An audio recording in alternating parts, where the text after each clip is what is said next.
In order to scale in real estate, you have to be able to create systems, repeatable systems that you can apply to any property as it enters your portfolio. I find real estate investors come up with all sorts of systems, from lists on their phones to spreadsheets, or as my wife prefers, a notebook and pen. Whatever your system, it's just important to have one. Today's guest is here to make your system a bit more streamlined and, as you're about to hear, supercharge it in ways that will impact your bottom line. In this episode, I chat with Josh Jensen, CEO and co-founder of Inspectify.com. Josh is a resident of Seattle and also an investor in the area as well.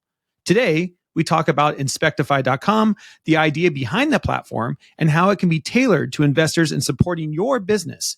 We also dive into his own real estate investing journey. You're not going to want to miss this episode. And by the end, like me, I'm sure you're going to want to set up your Inspectify account. If you ever wondered, I wish there was an app for that, well, today we bring the app to you. But first, an update on our own personal investment journey. When my wife and I bought this property back in August in Spokane, and if you don't know what I'm talking about, you might want to go back and listen to the last couple of episodes. We told ourselves this might be the best purchase or the worst purchase we've ever made. I'll tell you, the jury is still out on that at the moment. We get some good news on one aspect of the property, and then the next day we get some news that deflates us. This one is going to be a grind. Right now, we're focused on finding the right contractor to help us with this property, as our plans have changed and what we think we're going to do with it. So we've been spending our time talking to and interviewing contractors. And that brings me to today's investor highlight. A project, as we have learned the hard way, can be doomed even before it begins if you don't have the right contractor to support you and understand your approach to a property. We've had conversations now with 3 different contractors, all very well qualified to take on this project. But there's one question that my wife and I like to ask that we have started to ask all contractors we interview.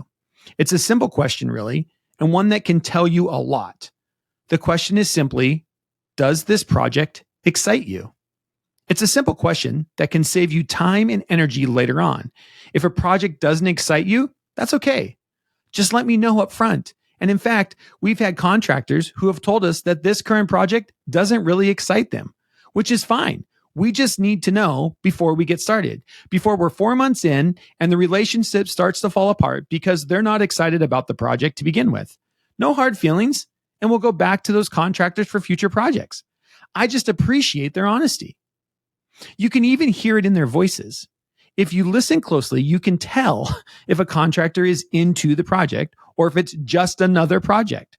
We want contractors to be as excited about the project as we are, to be in it with us, because something is going to go wrong, something is going to cost more than we thought, and something is going to need to be figured out. That's the nature of real estate rehabs, and having a great relationship with your contractor, knowing you're both in it to figure it out together, to overcome those obstacles together, makes all the difference. So take some time to ask this one simple question and see if it helps you in your next project. That brings me to today's great conversation with Josh, CEO and co-founder of Inspectify.com, a real estate investor, as we dive into Inspectify work, what a game changer for investors, and how technology continues to disrupt real estate investing in some very cool ways. Enjoy this great conversation. And with that, on with the show.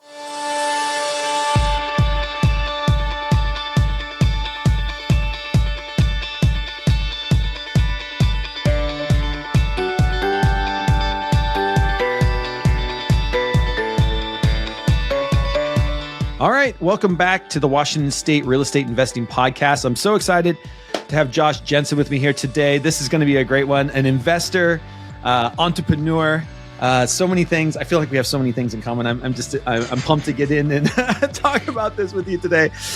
Josh, welcome to the podcast. Why don't you give everybody just a little bit of your background and you're just where you're at with your real estate, and talk a little bit about Inspectify. Absolutely. Well, thanks so much for having me, Jeff. Super excited to chat. So my background, I've been in tech for probably 15 years now. So I've started a few companies. I've worked for a handful of early stage companies, a handful here in Seattle. Most recently, I was at a company called Fly Homes. If folks are familiar with Fly Homes, they were one of the first power buyers. So essentially allowing average consumers to make all cash offers using capital markets money. So I was an employee 10 at Fly Homes, helped scale them from seed to Series B. They're based out of Bellevue, right? Is that based out of Bellevue? Their headquarters, actually, I think they just moved their office, but when I was there, it was actually right on the waterfront in downtown Seattle. Downtown, really awesome location.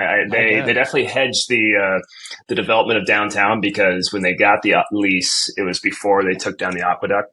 Okay. And so like they didn't really have much of a view, and then they tore down the aqueduct, and they had just this amazing view of the waterfront. Oh wow. So good hedge on development of downtown real estate.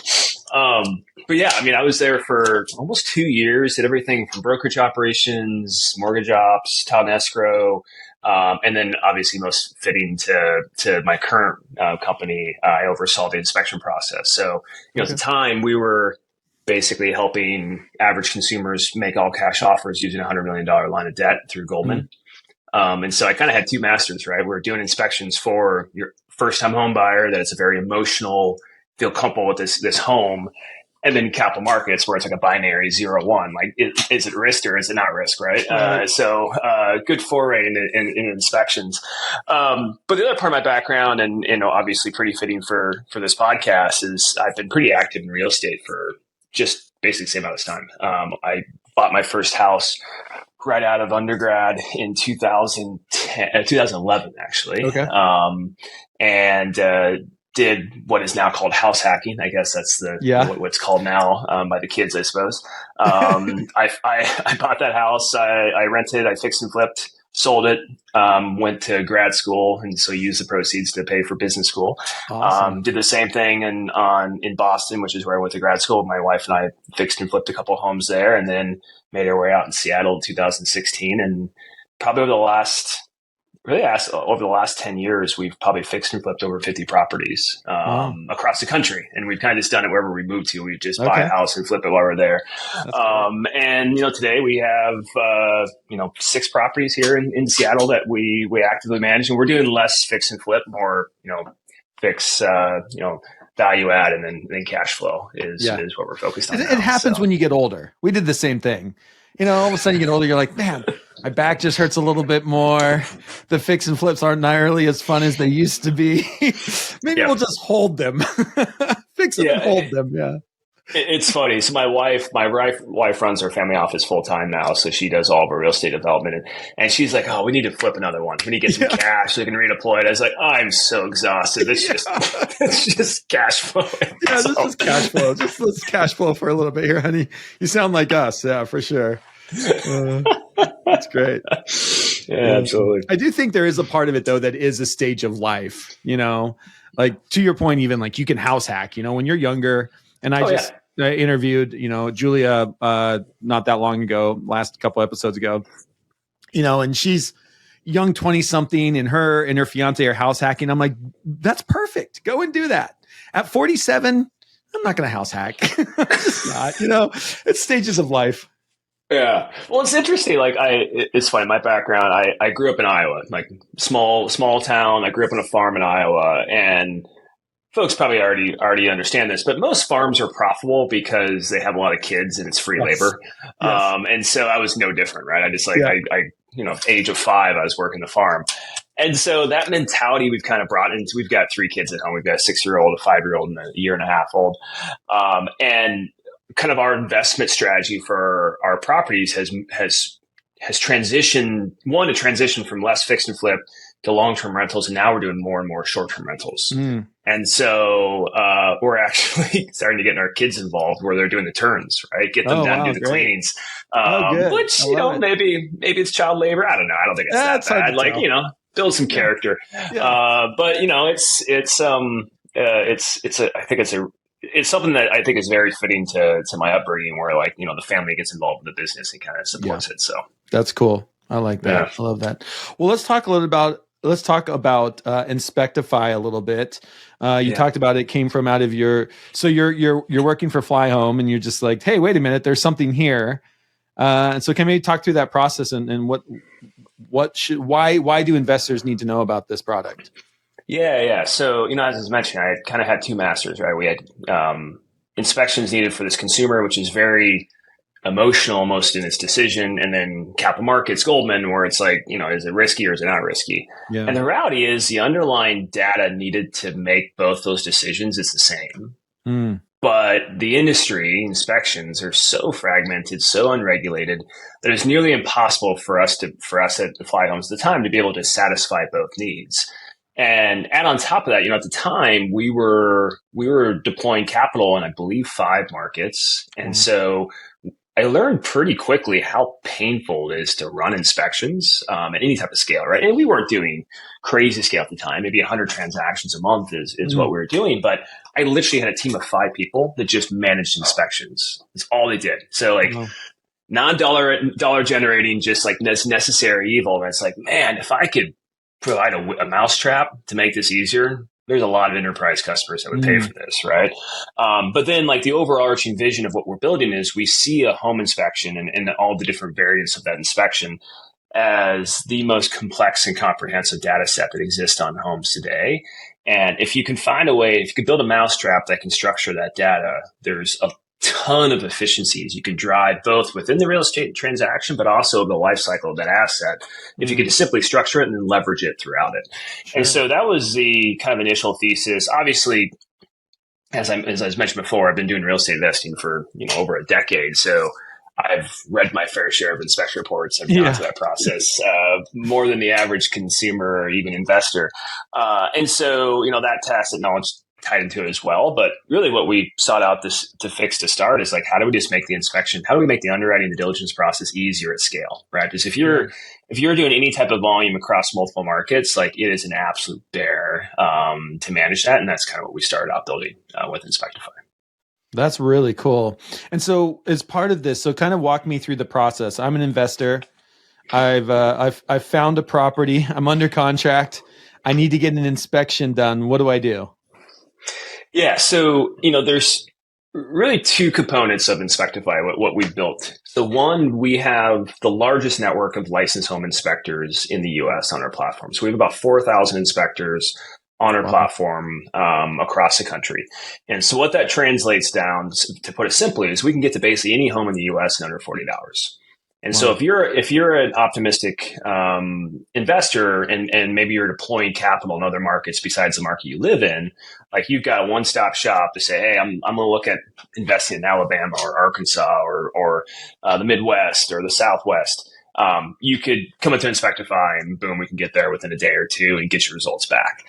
The other powerful thing about the other component, I should say, about our platform is we've built the entire tech stack that runs that entire experience, starting to kind of routing fulfillment. And so another huge pain point around inspections when it comes to acquisitions is getting access, right? Especially if it's a 10 occupied property. Right, so we handle all that through software. You just give us the address and the stakeholders and we take care of everything else. So it allows us to get into the home quickly and be able to handle all the monotony of that coordination. But then we control the software that the inspectors use to complete these inspections. And that's probably the most profound part. So, when an inspector goes out to inspect this property, they're not using Microsoft Word or some desktop software built in the 1990s. They're using what we think is the most advanced inspection software that exists on the market today. And what that enables is, one, it's tailored to investors, right? We can tailor the scope of the inspection to what we know investors need. And we've built this knowledge because we work with individual investors, but some of our biggest customers are the publicly traded REITs, right? Yeah. Invitation Homes, American Homes for Rent, they use us when they're doing underwriting. So we've built what we think is the best in class inspection scope that for investors. And then it doesn't matter if it's Inspector A or Inspector Z, or if it's a market 1 or market 10, the output, the report you get back will look the same every single time. Right. And so you can start to build a process, especially if you're doing volume as an investor, you can start to build a process and an underwriting guidelines on how you look at properties and truly compare them as apples to apples, right? Because we know We know that single family homes and even multifamily, like they're heterogeneous assets, right? Like they're not commoditized. They're not homogeneous. And so it's really important as an investor to remove as many variables as you can, because you know that the core asset is going to have variability. And so removing the variability in the inspection process, we think is essential to be able to build a good underwriting model. And we be able to do that with our software. And then the last thing, and this is really something we've just been scratching the surface on the last 6 months, is if you think about the use case of inspection, if you're an investor, you do an inspection. Why are you doing that inspection? What is the next step you take after that inspection? You're building a scope of work, right? You're taking that inspection report and translating that into cost data, so you can put that in your pro forma, your IR, whatever your equation you use. It needs a new roof. We need new gutters. We need a full wire job. Then you can start to process that out, right? Yeah. And so when we started working with investors a couple of years ago, we saw the same behavior in every single one of them. We give them this beautiful online report, and every single time they take that and then they pull up their spreadsheet and they start translating the results. Okay, the inspector said this, I need to budget this, right? We're like, this is so archaic and backwards. And so we built software for investors to be able to translate our inspection reports into a high fidelity scope of work. Wow. And so not only does it allow you to build that scope faster, you can also collaborate with your crews on that scope. Wow. And so some of our institutionals are shaving 2 to 3 days off the build time, or the start time, because everything's there. You send this to a contractor. It's got all the photos. It's got your notes. It's your pricing. Everything's there. And so it's all about making that translation fast, but also, creating efficiency in terms of getting the proper return, because especially in today's environment with interest rates where they are, every day that property sits, it's costing you a lot of money. So speed is king and queen right now. Yeah, I agree. If you're off by a month, it's going to cost you another 8%, 10% on your money. And that's not if you're using hard money or using private money, then you're up to 12, 14% these days. So yeah, that extra month counts, right? Those extra days count. So I love that. It's so cool. So if I'm an investor, when I go in, does it give me a different report for, say, I'm looking for a turnkey investment, like a different inspection report if I say I'm an investor for a turnkey, or I'm a home buyer, this is going to be my residential my live-in property, my primary home, or I'm looking for fix and flip, or I'm looking for, something I can add value to. Do the reports change based on that, or is the report pretty much standard?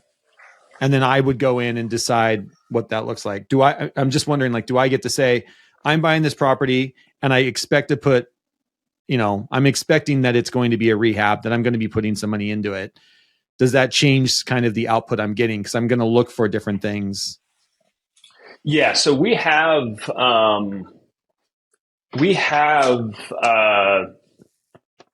the ability to tailor the template to the use case, right? Okay. And so we have a base home inspection template for investors, and it has things that you would never see on a normal consumer inspection report, like window counts and door counts, things that are pretty material for you for building a scope of work, right?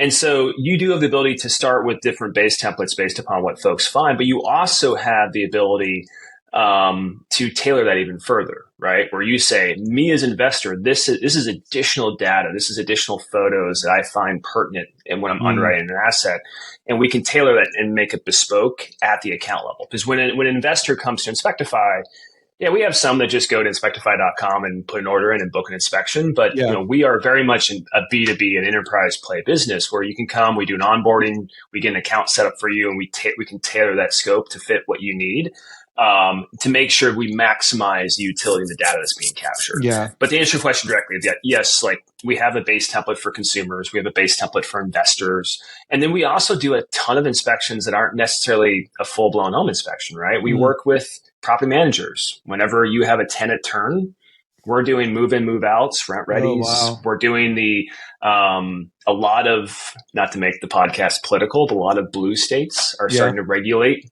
how turns are done. Like City of Denver, if you have more than 10 properties, you have to inspect 10% of your properties every single year by a third-party inspector to make sure it's safe, functional, clean. Wow. City of Seattle is doing the same thing. Yeah. Atlanta, this is crazy. Atlanta, I think January 1st, you have to return the security deposit within 72 hours or you get fined. Wow. And so we're going to institutional PMs. They're like, we can't get the property turned that quickly to even understand them. Like, I'm like, well, we can get it there in 30 hours. So we absolutely can. And so I think, that given that our platform is flexible, we can tailor to all these different use cases to support. And it's not just about the purchase for an investor perspective. Yeah. And I love that, because I'm just thinking to myself, I would want to, like, for me, I want a picture of the hot water tank. If it's got central heating and air, I want a picture of the outdoor unit. If I can't see it myself, I want to be able to have pictures to say, hot water tank is this old, or is it rusty, or can you see link spots on it? Same thing with an outdoor, central air or heating unit. Just what kind of shape is it in? And again, I think those are things you probably wouldn't see in a regular, if it was my primary home. They might tell you, but I want to see pictures of it. I need to know are these things. And I love your idea of like window count, right? Like that's another great one to be thinking about. Like, if I've got to replace the windows, how many windows am I talking versus exactly what that looks like? Yeah. Very, very cool. What do kind of the plans look like as you kind of continue to roll this out? I love the idea of getting into turns. I think that's a huge thing. Anything else you can share with kind of where you're headed?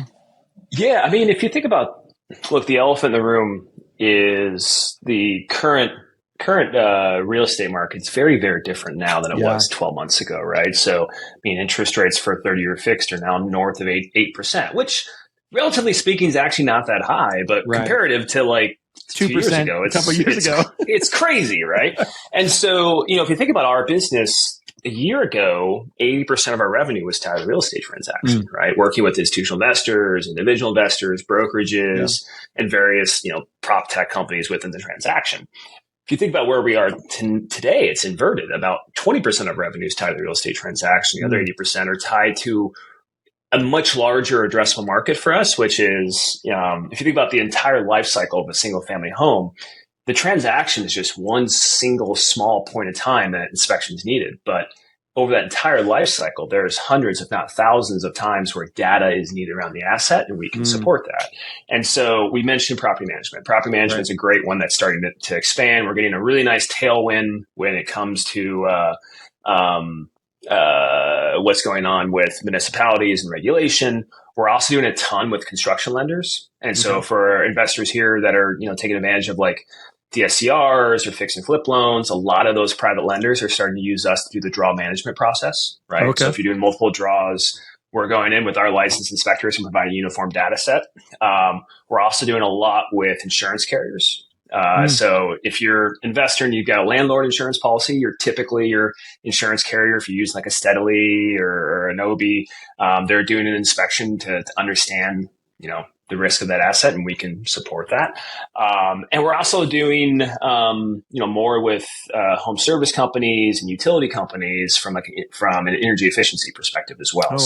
There's tons of opportunities for us to continue to expand, and that's where I think we'll see the most growth from an inspection perspective, while while transactions remain fairly deflated, as I think they probably will for at least another 12 months, to be completely honest. But then on top of that, like the next frontier of Inspectify is, I've been very transparent about this since we started the business, is we think the data we're capturing is really the true value of the enterprise as we do more and more of it. Like over the last 4 years, we've inspected over 80,000 homes, and we have a very structured and robust data set on those homes, right? And so we're starting to build machine learning and computer vision models now that allow us to, one, ingest, consumer, retail provided data to provide, programmatic insights, but probably more profoundly, be able to provide macro data on homes that maybe we haven't inspected. So let me give you an example. Like we could take, existing publicly available data like permit data or geospatial data like satellite images, and correlate that with the 80,000 homes that we've inspected, and be able to provide you a better source of truth before you even spend $1 on inspections, right? Wow. And we could tell you, hey, there's most likely you've got these issues in this asset. So before you even write that purchase and sale, like this is what you should be aware of. And it's great for us because one, data services is a much more repeatable revenue stream, but two, it allows, our customers and future customers to be able to make smarter decisions, and not say it's going to replace the inspection. Where I think, Sure. at the end of the day, like inspection is still very much needed within all these different steps of the process, but allows you to defer the cost until you truly need it, right? Because like the average institutional investor inspects 4 homes before they buy one, right? So their inspection cost isn't $400; it's $2,000, right? Yeah. per close. So yeah. There's a lot we can do to that. And we're at a point of scale in terms of data we capture that we can start to build some pretty profound stuff around that. Yeah, and I'm trying to think about what that would do for like an investor like me. If I'm going in, and help me like understand this a little bit. If I'm going in and like I buy this old house, I can come into the system, I can put in the address, and would even come back and say like, well, one thing to look for is homes in this area built at this time frame probably have a concrete sewer system. So make sure you check the sewer system, because we know that all the houses that we've inspected in this area built in 1908 probably have a concrete sewer system, and it's probably collapsed. Like, you need to know that going in. Exactly. And before I've ever spent $1, you can pretty much predict or have a good data set to say, we've done enough, we've inspected enough homes in this area in that time frame that we can tell you how they were kind of built. Exactly. Yeah. And I mean, honestly, that use case we already do today. Yeah. Because it's pretty straightforward. All we do is we pull permit records, which we do programmatically on all of our properties, and say, okay, if the house is older than 35 years or 40 years and there's no records to show the sewer system's been updated, one or two things are true. Either it's original and the materials used at that time is failing and you should definitely do a sewer scope. Yeah. Because it's not going to be covered during your normal inspection. Or 2, it was replaced, but it wasn't permitted, which means maybe it needs to be replaced again because it's done by, a classic example. We just, my wife and I just closed on a property yesterday here in the Seattle area. And, we did an inspection through Inspectify, and we did a sewer scope through Inspectify. And when we were doing the sewer scope, the line was completely blocked. It wasn't clogged. It was capped. Capped. Capped. And somebody at some time, like, basically disconnected it from the public utility. And, obviously the seller was able we made the seller make the repair, but it's probably a $30,000 repair we would have made a couple weeks, months later, whenever we got the property turned and actually started flushing stuff down the sewer line, we would have had a problem. But we knew that of the age, like, it was a right investment versus if I'm buying a new construction house, don't waste your money on a sewer scope. It's just you're throwing money away, right? So you can use data to be more intelligent in terms of how you spend your diligence dollars. I love that. Well, you've made me want to go over and set up an account. That's for sure. Just to see what data I can get even on my own, the ones that I own already. Like, what do you know? That's great. Well, let's talk a little bit about your real estate investing. You talked a little bit about kind of your history. You flipped homes for a while, and you've kind of gone into the buy and hold, add value. Is that kind of where you're at now? Are you looking for properties that you can add value to, and then long-term renting, short-term renting? Kind of where are you going from here?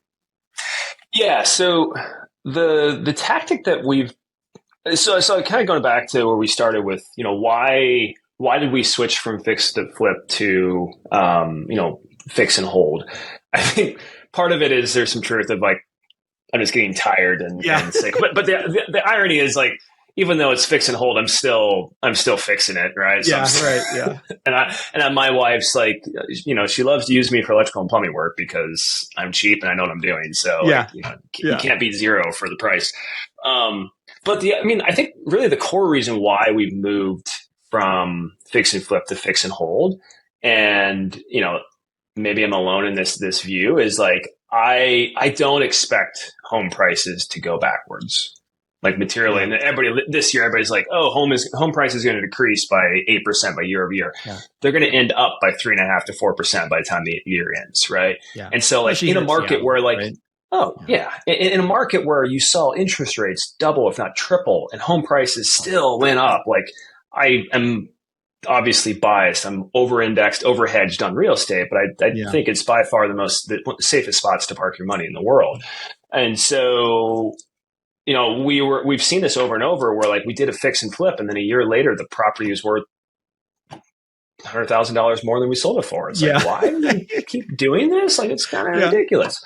And so we've kind of moved to doing, holding properties more. But then in terms of the types of properties we're looking to acquire, we're looking for ones that have significant upside that maybe we don't have the capital, the resources to invest in today, but there's significant upside down the road. So the last 3 properties we purchased, all are double parcels, right? All can be developed to create either a DADU or a completely separate address as we develop it. Because, the land, like I always tell folks, like you can't create new land. Right. Like, land is a fixed asset. There's only so much of it out there. And so, like, holding on to land, I think, is the right investment. If you could do so and everything else pencils out, right? Right. So, like, that's been part of the thesis. And then the use of that asset has predominantly moved to short-term rentals. So we have 6 properties now. Only one of them is a long-term rental. Everything else we're doing purely short-term rentals. And honestly, and we like to invest in Seattle for a multitude of reasons. One, we know the market well. 2, like, we have a pretty lean, like we like to do the work ourselves from like a renovation perspective. So, it doesn't really make sense for us, to fly somewhere with my tools to work on something rather than like have something that's a mile or 2 miles away I can drive to it. And then this is going to get really kind of maybe off topic, but I actually think it's a great hedge for climate change. Like, there's very few spots that are as good as Seattle in terms of like, if we still like don't get our shit together when it comes to like what's going on with climate change, like Seattle's pretty well defensible there, right? Like this is the best summer I've ever had in Seattle. Yeah. Like this summer was incredible. And it's like, give us another 10 years and we'll be SoCal, right? Yeah. And so, that all being said, it's like, we want to keep investing in Seattle, and it's really, at least the Seattle area, and it's really hard to make the cap rates work if it's not a short-term rental. It's that simple, right? Are they all single-family homes? Are you? Yep. Yeah. We it's funny. We haven't really dabbled into multifamily yet. We keep talking about it. It's like, man, we should pick up an apartment building or something. But I don't know. There's something about like our sweet spot, both for fix and flip, and we do the same for our rentals, is like a 2-1 or a 3-1. Okay. Yeah. That's our sweet spot. And who are you finding on the short-term rental sides? Is it people just coming and going, or do you see any kind of just like clientele? Like we have a short-term rental over in Spokane, and we get a lot of people it's a lot of contract workers. I don't think we've had a single person that was going to Spokane on vacation and rented our place, but we've had, people have gone there for funerals, or they've gone there for weddings, or have somebody now that rented it for a month because they're contract work. And so they're in there for a month doing some contract and then they're out. And that's how we see our short-term rental being used. Is yours kind of that same way down in the areas that you are, or do you see vacation stuff? There's various uses. Like, so we've got a single family home. It's a 2-1. It's probably 2 miles from our house here in West Seattle. And that one is predominantly vacations or conferences, concerts, more folks come into Seattle for some type of work type of play. But it also changes by the time of year, right? Like summer is typically always vacation. During the fall, winter, spring, we're seeing more work trips. Wow.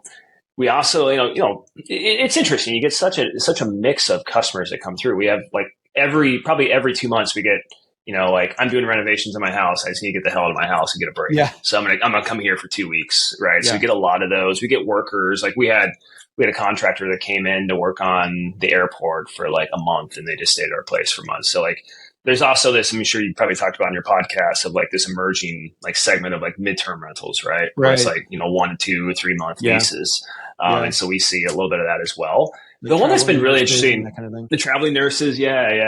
One that's been really interesting is we bought a property last year, literally like a mile and a half from the airport. Like from our bedroom window, you can literally see planes taking off and landing. And we bought it because it's an acre, it's a double parcel, it's a big house, 3,000 square feet. We subdivided it into 2 units. We've got a lower level and upper unit listing. Cool. And that one has just been crazy. I mean, like the cap rate there is like 15 to 16%. It's like insane. But the customer is people. We're basically competing with the airport hotels. That's our customer base. Like we're getting people. It's just like, okay, I'm here for a couple nights, or I have a morning flight and I want to just get close to the airport. And those are, a little bit lower daily rate, but like 95 to 99% occupancy. Like they're always booked. Because it's like, we're undercutting like crappy hotels that are next to the airport, and you're getting a parking spot, you're getting your own kitchen. Like it's just such a better deal. And we're 10-minute drive to the airport. It's like the same distance. And so we didn't really have that. We just saw it as like, hey, this seems like a good asset. It could always cash flow from a long-term rental perspective. Let's test short-term rental. And we're blown away. Like we weren't really expecting that at all. So it's a little bit of a mix of everything. The property we just bought is in Three Tree Point, and that will be more vacation, right? So it's more of a destination spot to be versus the airport. Well, and this is the thing, when I'm reading all the reports, I'm sure you are too, where people are saying the whole, short-term rental thing's about ready to fall off a cliff. And I think it really depends where your short-term rental is. Short-term rentals like yours or like ours in Spokane, I don't see those going away. Like you're next to the airport, there's still people flying and traveling for work and everything else. Now, my friends have one out at Westport that is a destination Airbnb. Those are the ones I worry about, right? The ones that are, or I think of like Leavenworth, or I think of, these places where people go for a destination and you are literally tied into people being on vacation. And if there is a recession and there is that pullback, I think those Airbnbs are going to be the ones. I mean, the Smoky Mountain region, that's all you hear about is people down in the, in Arkansas, in the Smoky around Tennessee. And I just wonder if, that's one thing if you're kind of a destination Airbnb versus you're more of this, you've got so much work going on when you're inside a city or you're next to an airport or, there's just more, I guess it's just different. There's different Airbnbs. You can't lump them all in and say the whole thing's going to fail. I think it's going to be very interesting to see where that happens because I don't see ours going away. Yeah, I agree. I mean, I think there is definitely more risk in if you only have one utility, which is vacation, right? And I think that's been nice about some of our properties here is we see a mix. Like it's not just you've got the summer months are busy with vacation, but the off-season months, you're still close proximity to a major city. Seattle, there's a lot of things going on from a work and from a play perspective. I think the other thing is because it was so easy to make money on Airbnbs over the last 2 to 3 years. Yeah. Like my wife is all over, like there's a bunch of like Facebook groups and forums for short-term. And like, she's seeing posts all the time. It's like, oh my God, I have no bookings. What's going on? The world is on fire. And she's like, I'm pretty solid for the next 2 to 3 months. And I think the reality is like you have the pendulum swinging back in the right direction where like you have a lot of crappy listings. Agreed. And you have a couple of folks that know what they're doing. Like my wife, like she knows this space so much better than I do. She's like, there's a significant difference between an Airbnb with a 4.9 rating and a 4.8 rating. Yeah. Like it's pretty easy to get a 4.8. It's really hard to get a 4.9, and you can tell. Like you walk into a 4.9, and this might sound extremely minute, but you walk into a 4.9, you can tell the difference. Yeah. And so the folks that go the extra mile, that like aren't penny wise, pound foolish when it comes to like customer experience, like those are ones that are going to thrive and continue to survive. The ones that's like, hey, this is a side hobby. I'm just going to kind of just put it out there and hopefully make some extra bucks on the side. It's going to be much harder for those folks to survive. I agree. I think that's what and that's why we keep doing short-term rentals because we haven't really found a point where like we're becoming limited in the returns. So yeah, I agree. I think there's just so many little things like that in there, and and like anything, it'll find its way out, and it'll settle back down. We'll come back to a place of probably more medium ground and figure out who's in it and who's not. And, I mean, ours is interesting in Spokane. We didn't hardly rent it at all in September. And we were just like, oh no, that's it. We ran our course. And then all of a sudden in 1 week, it's like booked for 3 months. And you're just like, what the heck happened? And it's like a contractor coming in and somebody we have somebody who their house caught on fire in one of the wildfires over in Spokane. Exactly. So they needed a place to stay. And next thing you know, we're booked out for the next 3 months. We're like, okay, well, that just, I mean, you can't, right? The thing with a short-term rental, I feel like it's very much like being an entrepreneur, in the jobs that I do. with my businesses. I just am always like, I can, as long as I can make payments 6 months down the road, I'll be okay. I just have a 6 month mindset and I can't think beyond that. Right.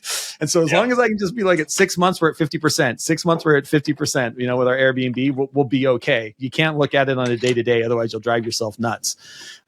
So completely agree. Yep. Yeah. Well, Josh, thanks so much for hanging out with us today. Inspectify. You can head over there, create an account. Thank you so much for creating that. I'm excited to go over and take a deeper look as well and set up my account and appreciate your insight on your rental properties as well. If people want to reach out or learn more, what's the best way for them to do so? Shoot me a note directly. Happy to chat with anybody. My email is josh@inspectify.com. And excited to chat with anybody who's interested. Awesome. Thanks, Josh. Appreciate your time. Yeah, thanks so much for having me, Jeff. It's a lot of fun.